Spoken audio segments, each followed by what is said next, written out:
શ્રીમદ ભગવદ્ ગીતા અધ્યાય 4 જ્ઞાન કર્મ સંન્યાસ યોગ શ્લોક 19 શ્લોક 19ના માધ્યમથી આપણને શીખ મળે છે કે જે વ્યક્તિ ફળની આશા વગર માત્ર કર્તવ્ય સમજીને કાર્ય કરે છે તેના કર્મો સંસારના ચક્રમાં તેને બાંધી શકતા નથી. કર્મ બંધન ક્યારે નથી બનતું એ આપણે આ શ્લોક વડે જાણીએ. પ્રથમ આપણે શ્લોક 19નું પઠન કરીએ, પછી તેને વિગતે ઉદાહરણો સહિત સમજીએ.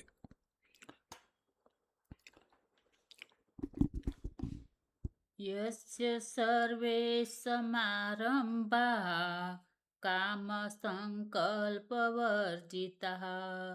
જ્ઞાનાગ્નિદગ્ધ કર્માણમ તમાહુ પંડિતમ બુધા.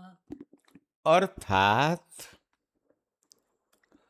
જેના સઘળા કર્મોનો આરંભ સંકલ્પ અને કામનાથી રહિત છે તથા જેના સઘળા કર્મ જ્ઞાનરૂપી અગ્નિ વડે બળી ગયા છે તેને જ્ઞાનીજનો પણ પંડિત માને છે, બુદ્ધિમાન માને છે. ભગવાન કહી રહ્યા છે કે જેના બધા જ કર્મ કોઈ કામના રહિત છે, એટલે પોતાની ઈચ્છા માટે નથી, તો એ બધા જ કર્મ જ્ઞાનરૂપી અગ્નિ વડે બળી ગયા છે, એટલે કે કર્મ બંધન કરતા રહેતા નથી.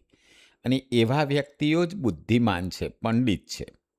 જે વ્યક્તિના બધા કર્મો કામના અને સંકલ્પ વગરના થાય છે, એટલે કે અહંકારની અપેક્ષા વગર થાય છે, અને જેના કર્મો જ્ઞાનરૂપ અગ્નિથી દહન થયેલા હોય, એવા વ્યક્તિ જ બુદ્ધિશાળી લોકો છે, સાચા જ્ઞાની છે, સાચા પંડિત છે. શ્રીમદ ભગવદ્ ગીતાના આ ચોથા અધ્યાયના જ્ઞાનકમ સંન્યાસ યોગના 19મા શ્લોક નિષ્કામ કર્મ અને જ્ઞાનની પવિત્રતાનો અદ્ભુત સંદેશ આપે છે. આ શ્લોકને સમજવા માટે અગ્નિ અને બીજનું ઉદાહરણ શ્રેષ્ઠ છે. કર્મ એટલે બીજ.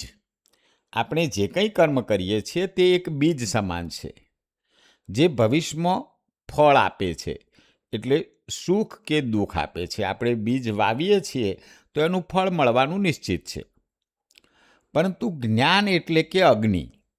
જ્યારે તમે એ બીજને અગ્નિમાં શેકી નાખો છો ત્યારે તે દેખાવમાં તો બીજ જેવું જ લાગે છે, પણ તેને જમીનમાં વાવતા તે ઉગતું નથી. તાત્પર્ય એ છે કે ફળની આશા વગર માત્ર કર્તવ્ય સમજીને કાર્ય કરે છે તેના કર્મો શેકાયેલા બીજ જેવા છે. સંસારના ચક્રમાં તેને બાંધી શકાતા નથી.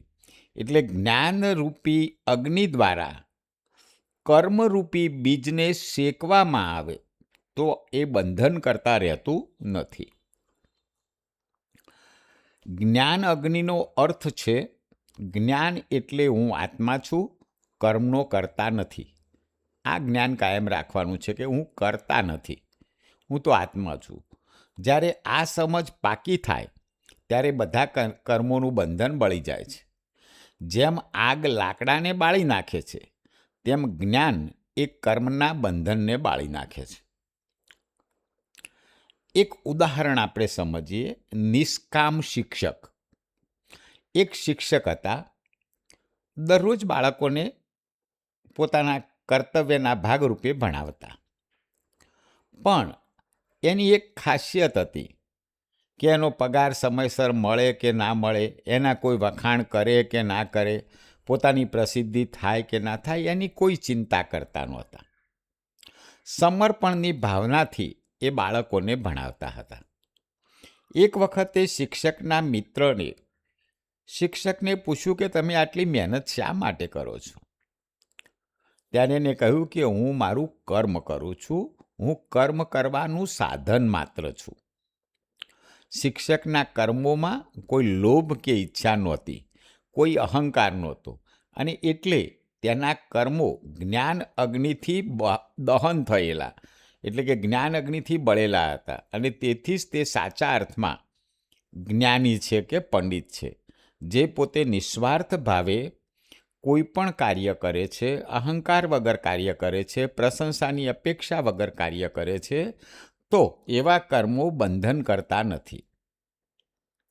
જે વ્યક્તિ ઈચ્છા અને અહંકાર વગર કર્મ કરે છે તેના બધા કર્મો જ્ઞાનથી દહન થઈ જાય છે અને તે જ સાચો જ્ઞાની છે. રાજા જનકને આપણે જાણીએ છીએ. એ રાજા હતા પણ કર્મોથી અલિપ્ત હતા.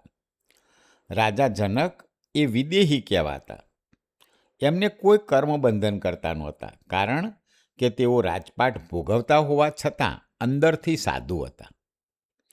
એકવાર એક બ્રાહ્મણને શંકા થઈ કે આટલા મોટા મહેલમાં રહેનારા અને વૈભવ ભોગવનારા રાજા જ્ઞાની કેવી રીતે હોઈ શકે?